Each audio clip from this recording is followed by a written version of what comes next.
Olá, meu amigo e minha amiga, sejam mais uma vez bem-vindos aqui ao nosso canal do benefício de incapacidade total e permanente, tá? A mais conhecida como aposentadoria por invalidez, que mudou de nome depois da reforma da Previdência, como se o nome fosse alguma coisa. O importante é que o benefício oferece, o importante é que o INSS cumpra as suas obrigações com os segurados que não estão pedindo nenhuma esmola, não estão ali mendigando para receber algo que não tenham direito. Todo segurado que tem direito a um benefício do INSS, ele teve que pagar, tá? Para ter direito ao benefício. Diferente de benefícios, por exemplo, que são assistenciais, né? Não desfazendo ou desmerecendo. Mas benefícios assistenciais não é necessário que a pessoa tenha contribuído com o INSS para receber. Mais benefícios como de incapacidade, que nós falamos, que é a aposentadoria por invalidez, auxílio-doença, né, que é o de incapacidade temporária, são benefícios que você tem que ter pago, tem que ter contribuído com o INSS para poder ter direito a receber. E quando você procura o INSS numa situação muitas vezes desesperadora, você acaba encontrando diversas barreiras, diversos problemas e dificuldades para conseguir aquilo que se tem direito, tá? Muita gente tem dúvida com relação a esse benefício, tá? Principalmente existem perguntas como quem tem direito a receber a aposentadoria por invalidez? Bem, quem tem direito a receber a chamada, né, aposentadoria por incapacidade total e permanente, são aqueles segurados que se enquadram, tá, dentro dos requisitos, que é o que? A qualidade de segurado do INSS, que é você ter pago no mínimo aí 12 contribuições, tá? Ser registrado no regime geral de previdência e estar incapacitado total e permanente para exercer a sua função ou qualquer outro tipo de função. Lembrando, não é você que pede a aposentadoria por invalidez, tá? A aposentadoria por invalidez ela vai ser sugerida por um perito do INSS, no caso de uma perícia administrativa dentro do INSS ou então dentro da Justiça, através de uma perícia judicial, diferentemente do pedido que se faz de auxílio-doença, que é o de incapacidade temporária, tá? Que é um dos benefícios mais pedidos dentro do INSS e também um dos mais negados dentro da Justiça, é o campeão, tá? Em ações contra o INSS. Existem algumas diferenças interessantes entre esses dois benefícios. Muita gente fala, eu quero converter o meu auxílio-doença em aposentadoria por invalidez. Mas depois da reforma da Previdência, pessoal, nós vamos falar aqui no vídeo, precisa ver se realmente é vantajoso para você, dependendo da sua situação, tá? Bom, como nós falamos, para você ter direito à aposentadoria por invalidez, você vai passar por uma perícia no INSS. Não é necessário que você esteja de auxílio-doença para receber a aposentadoria por invalidez. Você pode ter feito o pedido de auxílio-doença achando que é uma lesão ou uma incapacidade temporária, e o perito do INSS, no momento da análise, ele comprovar que não, é uma incapacidade total e permanente para sua função ou qualquer outra, e ele mesmo sugerir você sair do INSS aposentado. É claro que para isso acontecer, né, o mundo tem que estar acabando, porque eles não estão dando, né, concedendo aí benefícios, mas nem para pessoas que estão em fase terminal, quanto mais sugerirem uma aposentadoria por invalidez, assim, numa primeira perícia. Mas o que acontece geralmente? Esse segurado, ele entra com esse pedido de incapacidade temporária, ele passa a receber o auxílio-doença. Dentre a diferença que existe da aposentadoria para o auxílio-doença, o que acontece? Os períodos são mais curtos no auxílio-doença. Não que a aposentadoria por invalidez ela também não seja chamada para perícias, por exemplo, de pente fino ou revisão, mas são períodos mais longos. O auxílio-doença, geralmente 3, 4 meses. Para o perito dar 6 meses, é assim necessário que realmente seja uma lesão um pouco mais grave. E outra, nós já falamos, o que vai determinar muito a concessão do benefício é a documentação, tá, pessoal? Apesar que tem muitos segurados aqui, em diversos vídeos aqui no canal, que comentam, o perito não olhou na minha cara, o perito não olhou a documentação e ainda negou. Só que o perito ele é obrigado a digitar alguns dados, como vocês vão perceber, no momento da perícia, no seu computador. Esses dados é um histórico que você tem dentro do INSS. E o perito, ele pode ficar com a documentação. Por isso é muito importante você ter cópias dessa documentação. Por quê?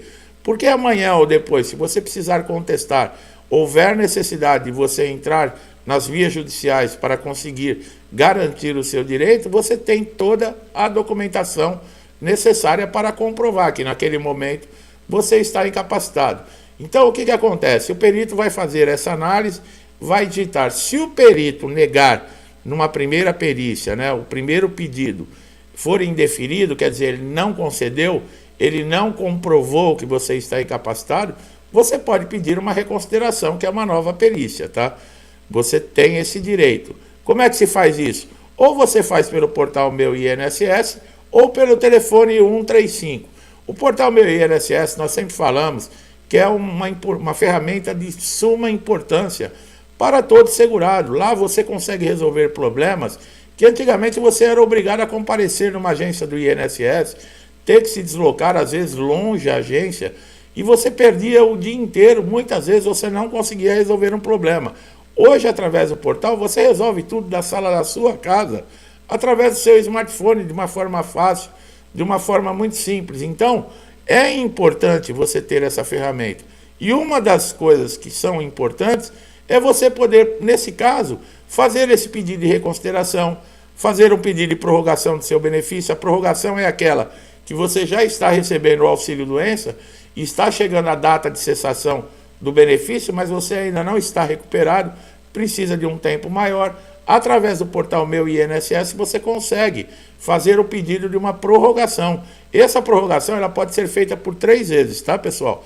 Só lembrando, existe o pedido de requerimento. O requerimento é quando encerra, por exemplo, a prorrogação e você ainda necessita continuar recebendo um benefício.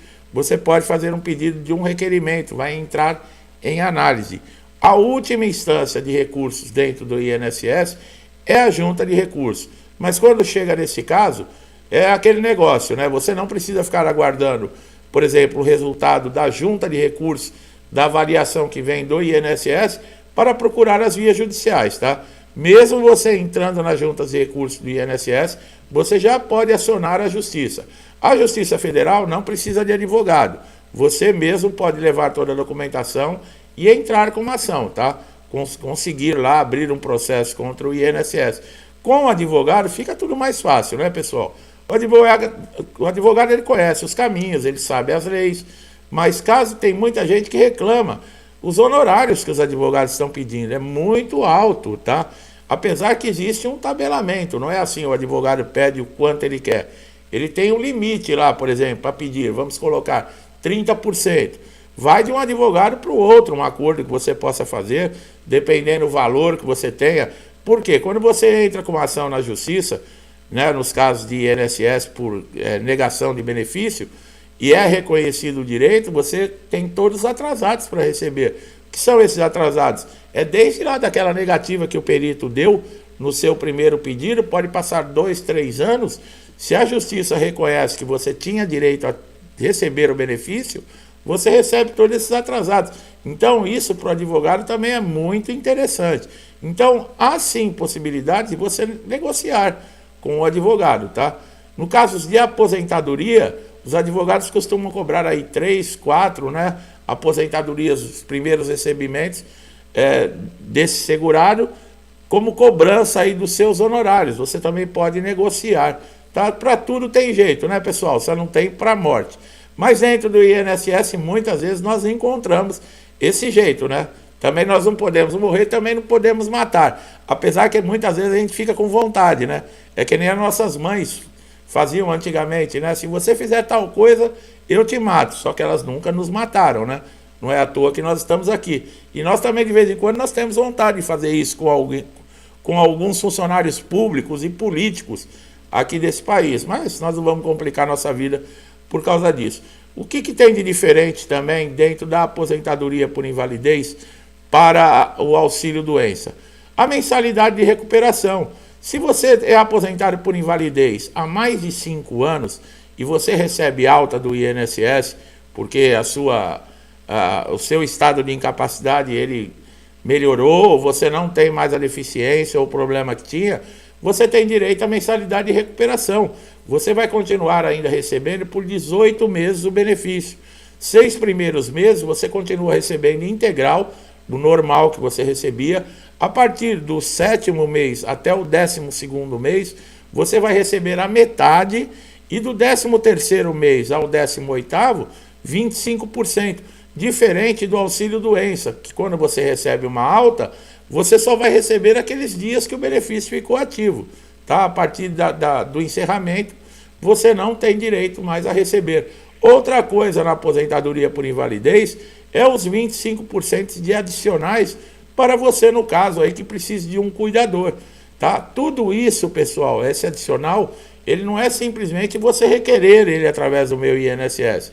Você pode preencher lá o requerimento, mas é necessário que você passe por uma perícia, tá? A mensalidade de recuperação é quando você tem alta, tá, do INSS e você já recebe a aposentadoria por invalidez há mais de 5 anos. Esse adicional, ele é para quem? Para aquele aposentado por invalidez que ele está sofrendo, por exemplo, ele não tem condições de tomar o próprio remédio, de tomar um banho, de fazer a própria comida. Ele é uma pessoa que mora sozinho, que vive sozinho. Muitas vezes essas pessoas não têm mais família, ou então a família mora muito longe, são pessoas solitárias e precisam realmente de um cuidador, tá? Então, nesses casos, apesar que eu, inclusive, li esses dias em comentários aqui de uma segurada que pediu, teve aprovado, mas o INSS, como sempre, né? Nós já falamos em outros vídeos, existem prazos a serem cumpridos, mas ela está aguardando e não está vindo. Está tudo travado, tá? As perícias, pessoal, presta bastante atenção. Tem muita gente que eu recebo aqui nos comentários falando que os peritos indeferem benefício. Os peritos estão cessando o benefício. Muitas vezes é o segurado que deixa margem para os peritos fazerem isso. Através de que maneira? A falta de um documento. Você, quando entra dentro de uma agência do INSS para passar por uma perícia, você se apresenta e fica naquela salinha aguardando ser chamado, você já está sendo avaliado ali. Né? Nós já cansamos de falar em diversos vídeos. Ali, você não está, por exemplo, num passeio, você está para ser avaliado. E a partir do momento que você está dentro da agência, você tem que tomar todos os cuidados. Quando você entrar dentro da sala de um perito, não encare o perito como um amigo. O perito ele não é seu amigo, ele não quer sua amizade, ele é um avaliador. Ele vai olhar para você, mesmo que você ache que ele não está vendo, mas ele está prestando atenção em algo em você. Se você, por exemplo, está alegando que tem um problema de coluna, que lhe impede de trabalhar, ele vai jogar uma caneta no chão, deixar um papel cair, para ver a maneira que você vai abaixar, para ver, e ele é médico, pessoal, ele vai saber avaliar, tá? Então, eu não estou falando que é culpa de segurado, mas existem segurados que deixam muita margem. Você chegar, por exemplo, falando para um perito que você tem 10 problemas de saúde, você não pode fazer isso. Por quê? Porque você vai tirar a atenção da incapacidade que realmente pode lhe afastar, de conceder o benefício. Tem gente que senta com o perito como se estivesse sentando com o compadre ou com a comadre, né? Conta a vida dos filhos, conta o problema financeiro, não faça isso, tá? Ali dentro da sala, naquele momento, é o que eu falei, não esqueça, você está sendo avaliado com relação a valores entre a aposentadoria por invalidez e o auxílio-doença. Antes da reforma da Previdência, quem se aposentava por invalidez praticamente continuava recebendo o que recebia quando estava na ativa, quando estava trabalhando normalmente. Você não tinha perdas. Depois da reforma, o que aconteceu? Houve uma queda, você passa a receber 60% daquilo que você recebia. Vamos colocar, a cada R$1.000 você passa a receber 600. Para mulheres que tiverem mais de 15 anos de tempo de contribuição, para cada ano que ultrapassar 15 anos, consegue receber 2% a mais. E para homens que tiverem mais de 20 anos, para cada ano também tem direito a esse percentual a mais. Quer dizer, se você ultrapassar 10 anos, você tem direito a 20%. Se você ultrapassar 20, Então é assim que funciona. Mas a queda que houve, né, foi muito grande. Uma pessoa que, por exemplo, com 2, 3, 5 mil reais de pagamento, já era difícil, eu tinha dificuldades quando estava na ativa de sustentar a família e recebia esse salário, passou a ser aposentado por invalidez, passa a receber 60% disso, quer dizer, é um pouco mais da metade. Então tem muita gente que está pedindo alta, o próprio segurado pedindo alta, se apresentando no INSS, querendo receber alta para retornar ao mercado de trabalho, mesmo doente ou com uma incapacidade. Por quê? Porque não está conseguindo sustentar a família. Porque você, a partir do momento que você passa a receber um benefício de incapacidade, tanto faz de aposentadoria por invalidez ou de auxílio-doença, você não pode trabalhar. O INSS lhe paga porque você está incapacitado. Tá, mas já me perguntaram, eu posso fazer bico? Tudo bem, se você faz bico, se houver uma denúncia ou o INSS lhe flagrar trabalhando, você pode perder o benefício e ainda responder por fraude. Quer dizer, tem todo esse tipo de coisa, não é recomendável. Nós sabemos, a situação é difícil, muitas vezes você faz um empréstimo consignado, né, compromete uma grande parte do seu pagamento e você às vezes precisa fazer alguma coisa para entrar um dinheirinho a mais como um complemento para continuar sustentando a família, mas é um risco, tá? É um risco que você corre. Então, o salário de quem recebe o auxílio-doença, ele não teve essa perda. É 90%, 91% em média que continua recebendo. Apesar dos períodos serem mais curtos, você não tem uma perda tão grande na faixa de recebimento mensal de benefício, diferente da aposentadoria por invalidez de quem conseguiu o benefício após a reforma da Previdência. Então tem muita gente que quer fazer a conversão e não sabe disso, né? E nesse caso pode ter uma perda sim. Por quê? Se você vai passar a receber a aposentadoria por invalidez depois da reforma, a não ser que você entre na justiça e um juiz numa sentença, ele reconheça que você tinha direito à aposentadoria por invalidez antes da reforma. Aí é outro cálculo. Mas se o juiz não reconhecer, ele reconhecer a partir da data da reforma, a sua aposentadoria por invalidez ela vai vir com a queda aí desse percentual de praticamente para 60% do que você receberia. Então, antes de você fazer um pedido de uma conversão, antes de você tomar qualquer atitude, eu sempre sugiro, faça uma consulta com um advogado, tá? Online, às vezes as pessoas me perguntam aqui, além de ser muitos comentários, pessoal, e eu também não faço só isso na minha vida. Não dá tempo de ficar dando atenção muitas vezes para todo mundo. Mas o que acontece? Online eu não tenho a documentação na mão, não tem como você fazer uma avaliação, isso não é assim. Uma pergunta aqui já tem uma resposta pronta. Porque cada caso é um caso. Então você que está aí de outro estado, em outra cidade, que está com algum problema, faça uma consulta com um advogado. Tá? De repente é necessário que você entre na justiça, de repente vale a pena você pagar aí os honorários de um advogado para conseguir um processo, um andamento mais rápido, entrar com mandado de segurança. Existem diversas coisas que podem ser aí boas para você através aí de uma ação, em vez de você ficar sofrendo tanto dentro do INSS. Então é isso aí, a aposentadoria por invalidez, você não vai pedir a aposentadoria por invalidez. Não é como você requerer o benefício de incapacidade temporária. É o perito do INSS ou, no caso, o perito judicial que vai aí sugerir e comprovar que realmente você está incapacitado. No vídeo anterior nós falamos com relação à reabilitação profissional, né? Aposentados por invalidez podem sim serem chamados para reabilitação, mas caso não consigam aí fazer nenhum curso ou ainda comprovem, né, que é necessário comprovar que ainda existe a incapacidade total e permanente, vão continuar recebendo normalmente aí a sua aposentadoria por invalidez. Tá bom, meu amigo, minha amiga, eu espero que esse vídeo tenha ajudado, que as informações tenham sido importantes, trazido clareza, tranquilidade, um conhecimento que eu tenho certeza que vai ajudar você de qualquer forma, tá? Para você que está chegando aqui a primeira vez no nosso canal, não deixe de se inscrever, aproveitar todos os nossos conteúdos, são conteúdos que já ajudaram muita gente e eu tenho certeza que vão lhe ajudar muito também. Que Deus abençoe sua casa, sua vida, sua família com paz, harmonia, saúde, alegria, muito amor. Tudo que eu desejo para mim, eu desejo em dobro a todos vocês. Eu deixo um forte abraço e até os próximos vídeos.